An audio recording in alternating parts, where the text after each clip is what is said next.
Hola tout le monde et bienvenue sur la chaîne YouTube du Journal du Real. On se retrouve pour une nouvelle vidéo aujourd'hui. Je suis avec Victor sur une vidéo un peu plus classique comme on avait l'habitude de faire. On va faire une prévia du match contre Liverpool va se dérouler mercredi soir en Ligue des Champions. Victor, comment ça va? Bah écoute, ça va très bien. On est en semaine Ligue des Champions, semaine Classico aussi.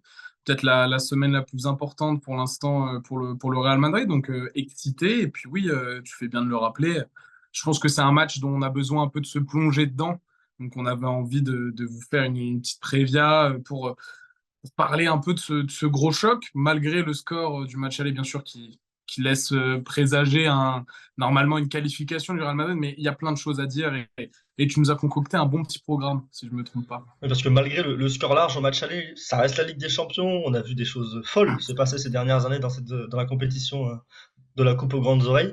Et donc, on a quand même évidemment à cœur d'en discuter. Et en plus, c'est la compétition du Real Madrid, donc ça fait toujours plaisir de parler des matchs qui commencent par ce bel hymne et qui sont avec les maillots blancs sur la pelouse ensuite le Real Madrid. Donc le match aller c'était il y a 3 semaines si je dis pas de bêtises, c'est quand même de l'eau a coulé sous les ponts depuis. Le Real Madrid a connu une période difficile, une période avec trois matchs sans victoire réalisant un match nul contre l'Atlético, une défaite contre le Barça en Copa del Rey et ensuite un match nul au Betis Séville. Ils se sont repris ce week-end contre l'Espagnol Barcelone. Quant à Liverpool, eux, ils ont connu quand même un grand moment en explosant leur rival 7 buts à 0. Et ils avaient connu auparavant un nul contre Palace, une victoire contre Wolverhampton. Et ils ont connu par contre une défaite, là, pour le coup, ce week-end face à Bournemouth. Match que je n'ai pas pu voir puisque j'étais au Bernabeu. Par contre, j'avais vu Bournemouth la semaine passée contre Arsenal proposer des choses intéressantes pour le coup. Donc, c'est pas nécessairement la pire défaite. Bournemouth va un petit peu mieux en ce moment en première ligue. Mais Liverpool, donc, aborde le match sur une défaite alors que le Real, eux, l'aborde sur une victoire aboutie face à l'Espagnol. On peut pas non plus trop se fier sur le dernier match parce qu'on va dire que les dynamiques là viennent tout juste de s'inverser sur le match de ce week-end parce que voilà le Real vainqueur assez aisément malgré 20 premières minutes compliquées contre l'Espagnol. Liverpool qui se fait piéger face à Bournemouth, mais moi j'ai vu le match et pour le coup ils ont vraiment très bien joué les coups.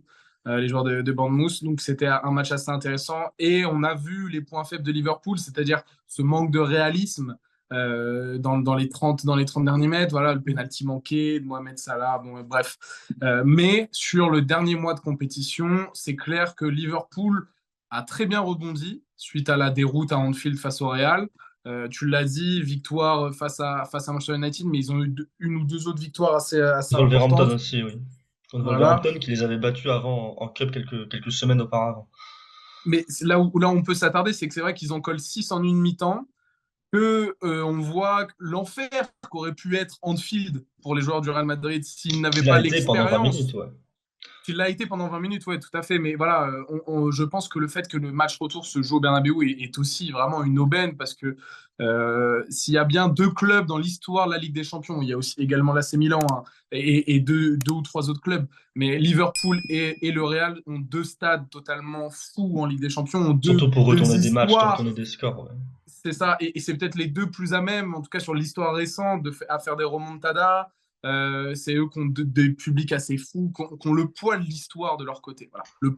Le poids ce truc un peu immatériel, on a du mal un peu à jauger, mais qui est vraiment réel dans le football. Ce sont deux immenses clubs, et donc heureusement, entre guillemets, que le match retour est à Bernabeu.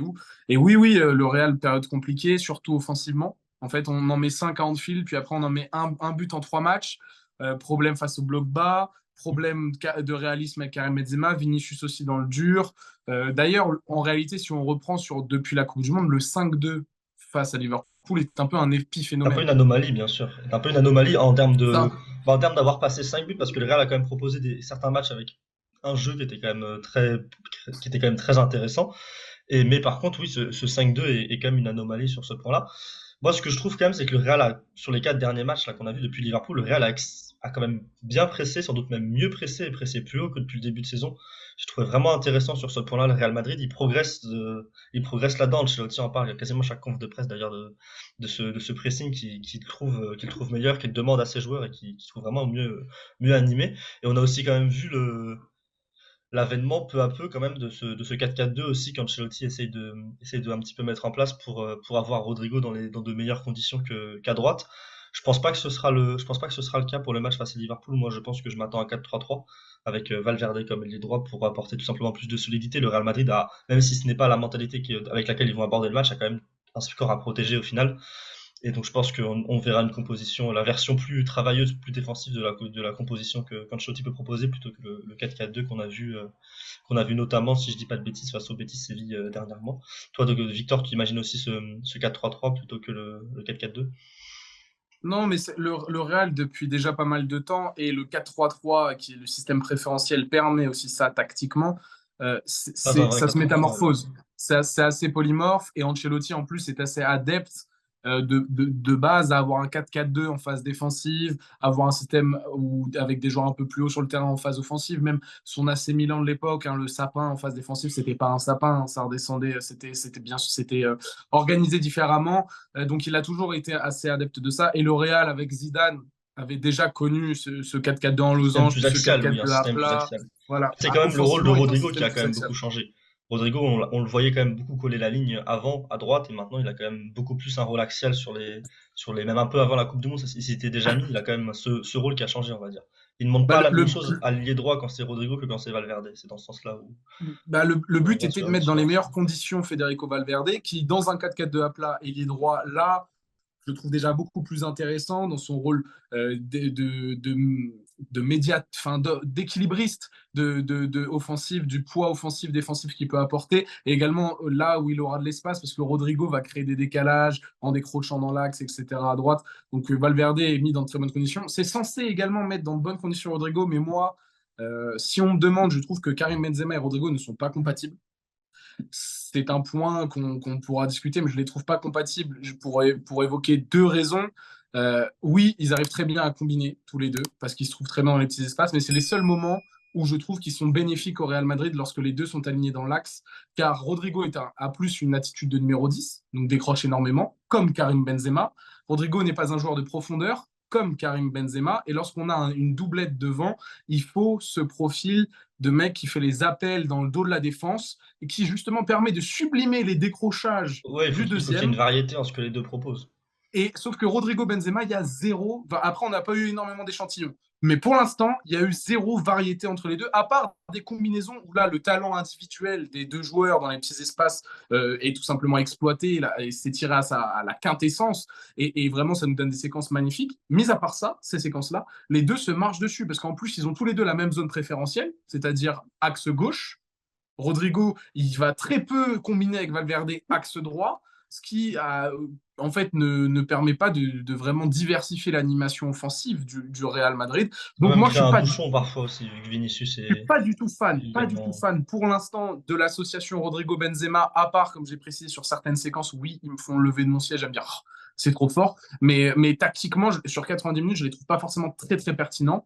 Mais Carlo Ancelotti au moins a le mérite d'essayer de certaines choses. De densifier la Maintenant, surface aussi, quand même. Ça rajoute quand même un joueur de pas non, surface en plus non, de mettre Rodrigo. Bah, bah non, pas forcément. il a quand Bah même, moi, bah, en il tout a cas, quand j'ai même vu contre zéro le Betis, différence. moi je trouve qu'il y a quand même un peu plus de monde dans la surface par la présence de Rodrigo et souvent de Valverde aussi que Non, contre parce qu'il n'y en a dans le aucun des classique. deux, Guillaume.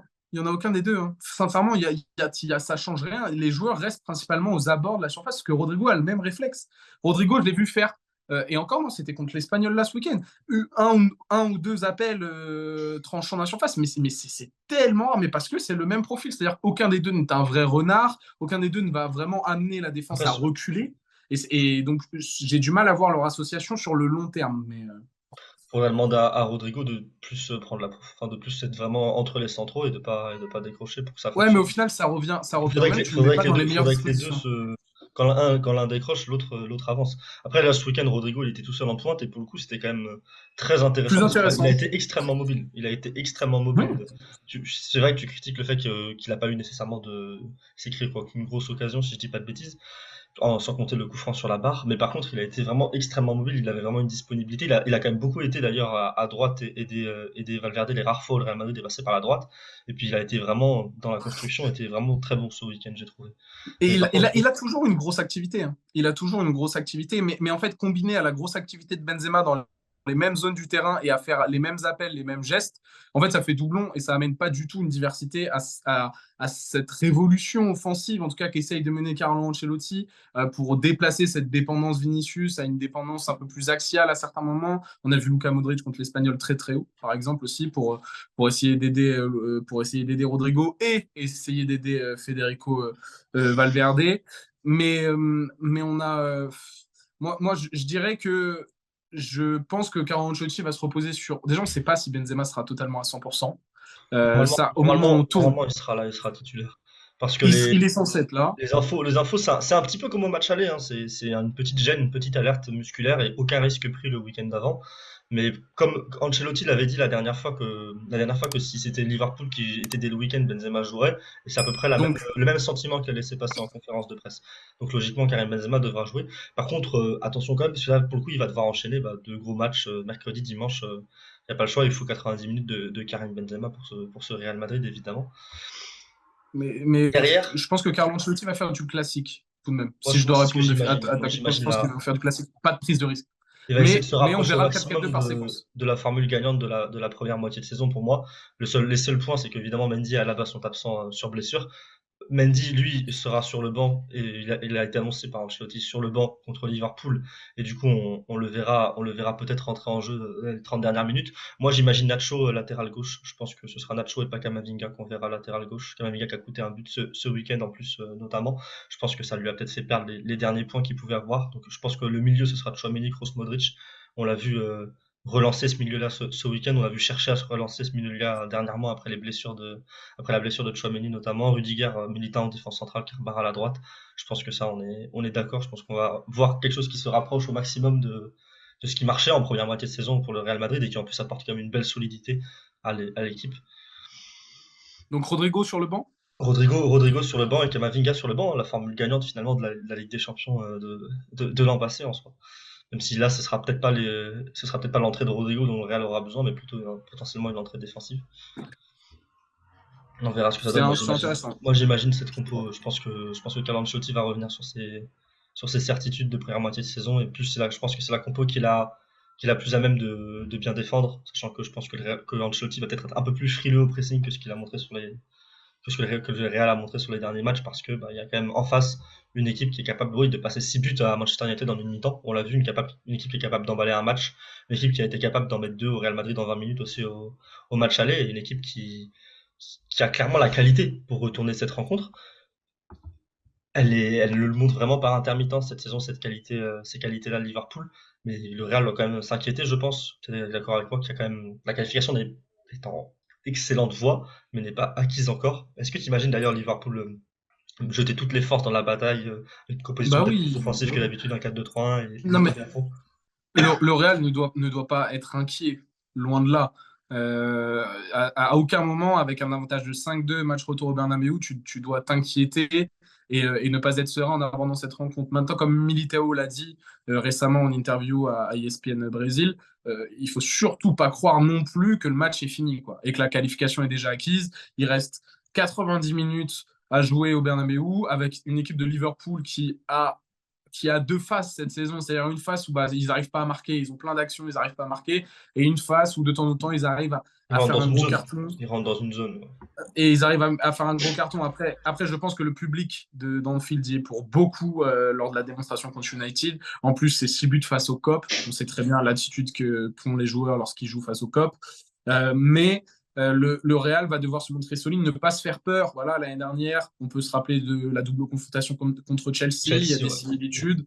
Il faut absolument pas jouer à se faire peur, rester serein et faire confiance au cadre, faire confiance à l'effectif complet, aux forces en présence. Je trouve que le Real défensivement est beaucoup mieux dernièrement aussi. Ça, c'est assez rassurant parce que Militao est sur un état de grâce complet. Rudiger est plutôt bien rentré, il a bien compris son rôle. Je suis en couverture, en anticipation, un peu comme Alaba, mais je Commence laisse à trouver sa l'aspect je ressors le complémentarité ballon. avec Militant, ouais.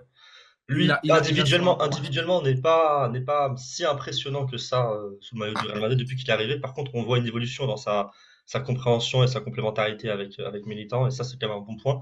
Et comme tu l'as dit, oui, le Real défensivement est très bon, très très bon dernièrement. Mais par contre, je vois Klopp, bien sûr, aligner 3 à 4 joueurs offensifs dès le début du match. Et de toute façon, il n'a pas le choix. Lui, il est là pour créer l'exploit. On va dire que Liverpool, il va sans pression.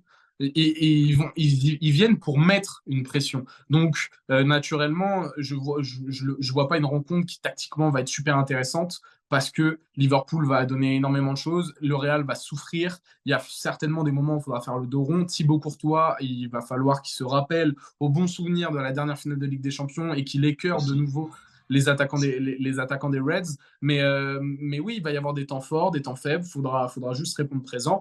Et normalement, la qualification est censée être acquise. Enfin, en tout cas, moi, A été je me acquise à l'aller, logiquement. projette, je me projette déjà sur les quarts, mais pas d'excès de confiance. J'ai confiance, enfin pas d'excès de confiance et j'ai confiance envers les joueurs du Real Madrid pour ces choses-là. Imagine comment la rencontre, quel score? Tu penses que le Real va quand même avoir une période de doute ou tu penses qu'il va y avoir quand même Oui, une oui, sacrée oui. maîtrise? Non, il y aura un T'imagines Liverpool moment. marqué, t'imagines Liverpool marqué Non, pas 3 par forcément. exemple. Mais j'imagine bien un siège. Un siège. Après, si tu veux mon prono tout de suite, mais je pense que le Real va souffrir, oui, par séquence. De toute façon, ce Oui, bien Real, sûr. depuis que Carlo Ancelotti est arrivé, aime faire le dos rond. L'a beaucoup moins bien fait cette saison que l'année dernière parce qu'ils sont beaucoup moins décisifs dans leur propre surface, Los Blancos. Mais oui, je pense que le Liverpool peut très bien mettre un but et mettre un peu la pression, mais je vois le Real quand même mieux gérer que ce qu'ils ont fait l'année dernière, par exemple, contre Chelsea, où vraiment ils font un non-match total. Je trouve que ce Liverpool est quand même bien moins fort que le Chelsea l'année dernière. Et je pense que si le Real joue correctement et a bien conscience des enjeux, je pense qu'il n'y aura pas de gros soucis. Ils peuvent mettre un but, mener 1-0. Ça peut finir en défaite 1-0, 2-1 du Real, mais comme ça peut très bien finir en match nul ou Ça ne va petite, pas ou aller, oui. petite victoire du Real. Ça ne va pas aller au point du match contre Chelsea l'an passé où le Real Madrid Non. était à un moment éliminé virtuellement. Non, parce que Liverpool est moins fort. Moi, je suis d'accord, je suis d'accord, je suis d'accord, hein. Liverpool est Je suis vraiment moins d'accord. fort. Moi, j'imagine Liverpool mettre une grosse pression et encaisser un but et ensuite marquer parce qu'ils vont marquer un S'éteindre. partout. Je vois un partout, moi. Je vois le Real marquer vraiment mais contre le cours du jeu parce que ce sera évidemment, dans tous les cas, le jeu sera pour Liverpool quoi qu'il arrive. Je pense que les intentions de Liverpool vont faire que le Real ne pourra pas faire autre chose que faire le don, comme tu l'as dit. Et je vois le Real marquer et anéantir tous les espoirs de Liverpool. Liverpool en met un en seconde période, histoire de. Mais un partout, score final, et du coup 6-3, score final sur la double confrontation. Et un Real Madrid qui, du coup, ne va pas douter, finalement, ne va pas beaucoup douter, avoir un match plutôt tranquille, ce qui serait une bonne chose, puisqu'il y a aussi un Classico le week-end prochain. Il va falloir s'occuper du Barça ensuite le week-end prochain. C'est vrai. Il faudra gérer l'état de forme. Sur ce, on a fait un beau tour de cette confrontation qui paraît sur le papier, enfin en tout cas qui paraît peut-être moins excitante que ce qu'on a pu voir sur les papiers via le résultat du match aller, mais qui est quand même, je pense, très intéressante à suivre comme match. Ça reste un Real Madrid-Liverpool ces dernières années. On a eu que de belles rencontres finalement quand on a eu cette opposition-là quasiment. Donc ça reste une belle soirée de Ligue des Champions en prévision. On sera en space d'ailleurs après la rencontre pour en discuter sur Twitter et aussi parler des potentiels adversaires en quart de finale ensuite en cas de qualification du Real Madrid. Et évidemment, il y aura aussi des articles sur le site et un live tweet pendant la rencontre entre-temps sur les réseaux du Journal du Real, sur le Twitter, sur Instagram et sur la chaîne YouTube ensuite, une vidéo débrief bien sûr, comme on en a l'habitude de faire. Je te remercie Victor de m'avoir accompagné pour tourner cette vidéo. Et on se retrouve très bientôt sur la chaîne YouTube et les réseaux du Journal du Real. Salut à tous! Salut, ciao.